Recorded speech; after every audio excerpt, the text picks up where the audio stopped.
Hello everyone, it's me Pavlo with unusually approachable daily dose of Ukrainian accent. Today we are going to talk about new headphones by JadeAudio, or simply put by FiiO, named JT9. Their predecessor JT7 got a lot of popularity thanks to a great combination of affordable price and pretty capable planar magnetic driver.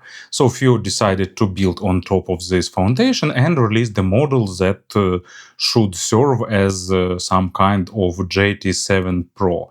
But to avoid confusion, they named it JT9, which makes sense.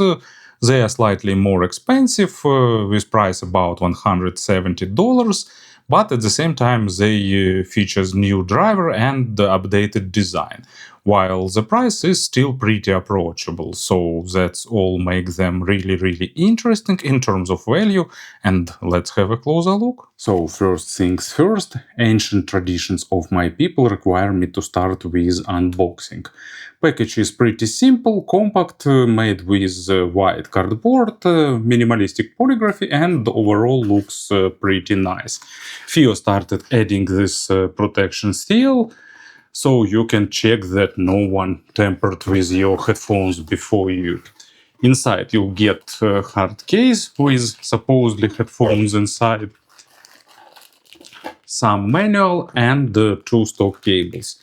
Basically, one is single-ended with 6.3mm adapter if you need it, and the second one is balanced with Pentagon connector. Let's check the case. Actually, pretty nice case, really solid and does a good job protecting headphones. And yes, inside we are getting headphones themselves. In terms of design, they are pretty similar to JT7, improving a few small aspects. Overall, I'd say that they look really nice and have a solid feel. Probably I'd call this build price appropriate. They don't try to be premium and provide only wood, metal, and leather, but it's okay for this price, and moreover it gives a good, pretty lightweight, comfortable for everyday carrying. You still can feel the weight of the drivers themselves, but overall frame is not heavy.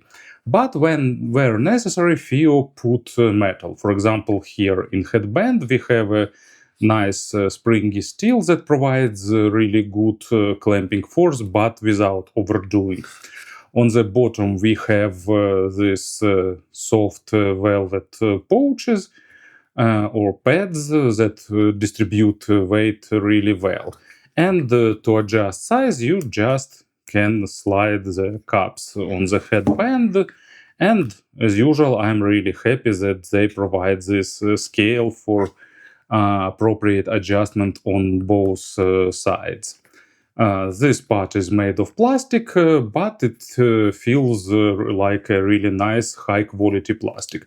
Of course, I'd avoid some dropping or strong hits to these yokes, but most likely they will serve pretty well. Cups have 2 degrees of freedom. They can be rotated in 2 directions to provide the proper fit on your head, and they can be rotated outwards if you want to put headphones flat, and also they can be folded inside, which is really good for transportation. It's not portable headphones in general understanding, because they are open and you won't be able to use them on the street without too much noise from outside. But at the same time, if you want to take them from home to office or to some other place, it's more than doable. So grills made of metal, but it's pretty lightweight. You can see actually how open are the grills to provide more venting and more spacious sound. So you can even see driver inside. It's not hidden behind some clothes. So ear pads are hybrid. On the outer and inner part used some pleather and the fabric on the side that touches your head. Let's do quick measurements. about 65 millimeters, and about 45, and depth, of course, depends on where we're measuring, about 20 millimeters. Not super big, but at the same time, if you have average or smaller ears, they will be comfortable. They are super soft, and they are pretty breathing, and also open design helps this a lot. So they won't be overheating your ears, and will provide a good wearing comfort, which is really nice if you work for a long time in headphones somewhere near your computer. But of course, they are not for typical office usage, because a lot of sound will go outside, and unless you are some big boss, your coworkers won't be happy. They won't be happy in any case, but if you are a big boss, they won't tell you, of course. And first, I thought actually that cups are symmetrical, but actually no, they are a bit tilted, so you need to pay attention on the right and the left markings. Cables are made replaceable. Here used regular 3.5 millimeter connectors. They click in place and hold pretty nicely. Some kind of silicone insulation with rubbery texture, and actually this grooves all over the cable helps to reduce the microphonic effect. So it's not super soft, but in general it's pretty nice in the usage, and I suppose it's pretty reliable and will serve you for a long time. And on the end we have the balanced connector. Overall, really decent build quality for this price. When it comes to the sound, JT9 is an offer that is hard to beat, because they have a really good planar foundation with fast transitions, really nice detalization, and well-built three-dimensional stage. But on top of that, they have reasonably made accents to make sound more engaging and less dry and monitoring. So overall, pleasant listening, but with good technicalities. Bass go deep, basically to maximum depth. It's well controlled, and when powered properly, these planars can pump a lot of air. By default, accent is not big and pretty even both on mid and deeper bass. But at the same time, thanks to fast transitions, everything is well controlled and not shadowing each other. Also, headphones not trying to make everything sound like bass, and low frequencies remains well controlled, not bleeding onto mids, and play their role only when they are called to. So really universal, versatile. If you need, you getting textures. If you need, you getting punches. If you need, you getting a pretty reasonable amount of weight. And my first example, a bit unusual for audiophilic demo track, but it's Behemoth Blow Your Trumpets Gabriel.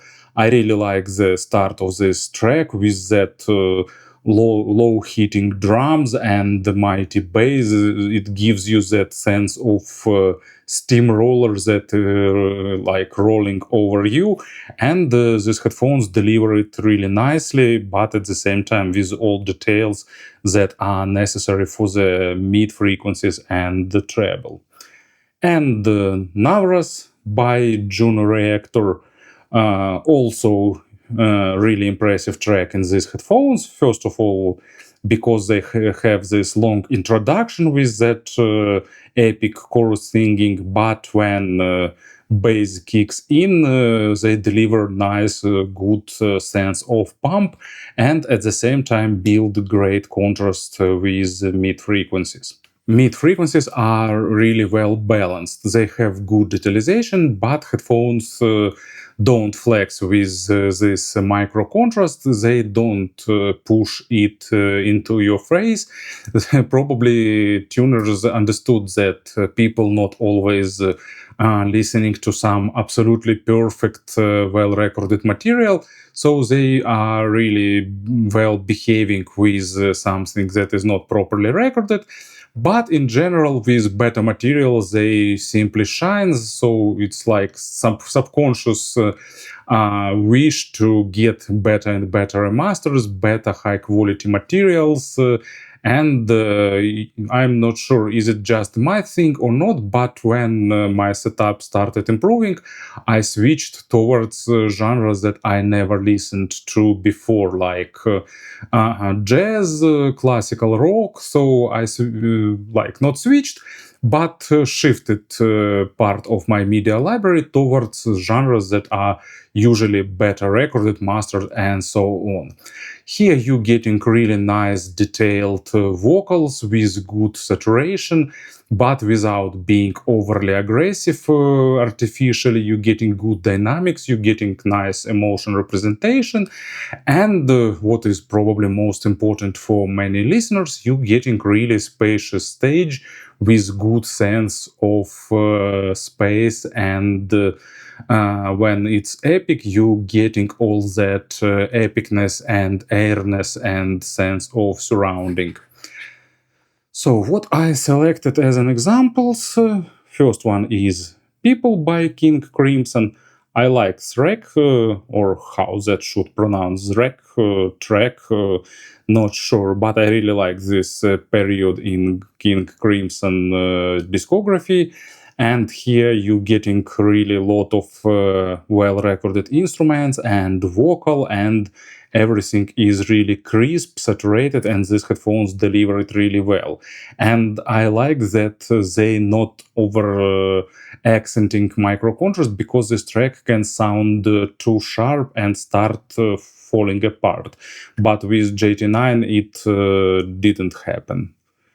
And Living Daylights by Aha, Morton Hackett vocals are out of this world. I'm a huge fan, and actually another example of music I started listening more when I switched towards better gear, and the nice instrumental part, and everything is really well recorded, maybe not perfect, but on a pretty decent level, and you can easily dive into this track and enjoy all that nuances and the emotions that are here. Treble is slightly on the airy side of things with fast attacks and decays, but they are pretty close to the speed they should be, maybe just a bit faster. And that gives you that sense of slightly extra airiness, but at the same time extension is nice, and amount of energy that is put in the high frequencies is pretty accurate. So they are not overly sharp, but when track has some bright, I don't know, notes or vocal parts or something harsh, you will definitely hear it, and headphones won't try to hide it. Of course, layering is not superb, but it's still surprisingly nice, with good amount of separation between all that decaying notes and overtones. And as for examples, first one is A Lifetime of Adventure by Tuomas Holopainen. Really nice orchestral piece with great female vocal and a good sense of big spacious sound, and actually that's why I selected this track for these headphones for demonstration, because they are really good in giving you that sense of something big and epic in music. And Alone by Søren Bebe Trio. I really like this Dutch jazz musician. Actually, if you're interested, you can visit his website and order a compact disc with music for free. Just pay for the shipping, of course, and I really want to spread the word about his music. It's really Scandinavian jazz, minimalistic in form, but in general really well performed and nicely recorded, and that means lots and lots of treble overtones. And these headphones surprised me. They are not perfect in terms of overtones delivery for this track, but for this price range, it's probably a new and surprising experience for me. FiiO's JT9 appeared surprisingly hard to drive for many buyers. Maybe partially that's why FiiO released their Gigas One amplifier. Really nice thing. I reviewed it recently, check it out. But JT9 is more sensitive compared to JT7. They are easier to drive, but they still require some decent source, both in terms of power delivery and in terms of overall technicality. So some good deck or mid plus segment player will be a nice addition to them. For example, they are great with FiiO's QX13 that I reviewed not so long ago. They are good with FiiO M33 and with many other FiiO gear overall. But they can scale with good sources. Speaking about the conversions, it's a noticeable step forward from JT7. JT7 is more natural, drier, more analytical. Here you're getting more organic, more engaging representation with bigger bass and more accent on the vocals and with better clarity in the treble. And probably that's the case where I can say that upgrade is probably worth it. For not that big price difference, you're getting a good step forward in terms of sound quality. So if you are an owner of JT7, give them to your sister, brother, father, or good friend and get JT9. I think you won't be disappointed. And Hi-Fi Man planars in the affordable segment, probably what we have Sondara in that segment. They are more natural, drier, more focused on the micro contrast, and they are for those who prefer a more dry and monitoring representation. So overall, JT9 is a great planars for a lot of people, where you getting engaging and natural organic sound with a good technicalities. So really great deal. Thank you for listening, thank you for your attention, and of course have a great day.